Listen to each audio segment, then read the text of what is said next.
ہم نے بھی والدین دیکھے ہیں، بزرگ دیکھے ہیں، 60-65 سال کی عمر کے بعد نا نارملی ذہن لاک ہو جاتا ہے. آپ اپنے بزرگ کو سمجھا نہیں سکتے. آپ کہتے ہیں بس جو وہ کہہ رہے ہیں مان لو. اب ان کو آپ کو نا یہ نہیں ہونا چاہیے، تو وہ جو زندگی گزری ہے نا، جو ان کا اپنا تجربہ کہیں گے جو میں کہہ رہا ہوں وہ کر لو. تو اب اس عمر میں بحث نہیں کرنی چاہیے، کیونکہ چیزیں ایک جگہ پہ ذہن پہ جا کے رک جاتا ہے ذہن نا، اس کے بعد ویژن بہت بڑا نہیں ہوتا. میں یہ سوچتا تھا، یہ کہتا ہوں کہ آپ سوچیں کہ اگر اتنی بڑی تنظیم ہے اور اگر کوئی ایسا لیڈر ہوتا جس کا ذہنی لاک ہوتا تو ہم پوری دنیا سے مشورے لے کر آتے ہو، کہتے جو میں کہہ رہا ہوں کر لو. مگر جو ویژن اور جو ذہن کی وسعت ہم نے امیر علیہ سنت میں دیکھی ہے، ہر گزرتے والا دن وہاں سے ویژن مل رہا ہوتا ہے کہ یہ بھی کر لو، یہ بھی کرنا چاہیے. ہم کوئی نیا آئیڈیا لے کے جاتے ہیں، اس سے بڑا آئیڈیا وہاں سے مل جاتا ہے. میں حیران ہوتا ہوں یہ فراست اس ایج میں کہاں سے آ رہی ہے.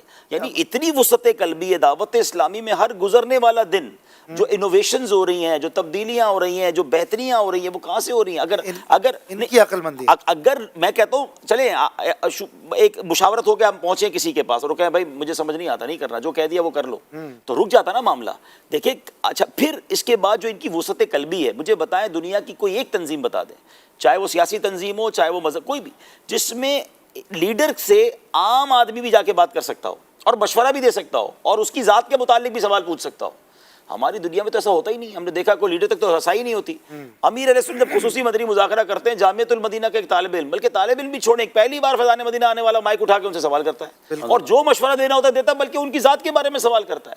اتنا پازیٹیو رپلائی بھی، اتنا اویلیبل ہونا لوگوں کے لیے، اتنا براڈ مینٹیلٹی ہونا، اتنا ویژنری ہونا، اس کو مطمئن کرنا یا اس کی بات کو اڈاپٹ کر کے کہنا بات تو ٹھیک کر رہا ہے، ہمیں کرنی چاہیے. بھائی اس کا کوئی دعوت اسلامی میں ایکسپیرینس نہیں ہے، بٹ یہ جو وسعت قلبی اور عقل مندی ہے، یہی وہ ثمرہ ہے جو دعوت اسلامی آپ کی نظروں کے سامنے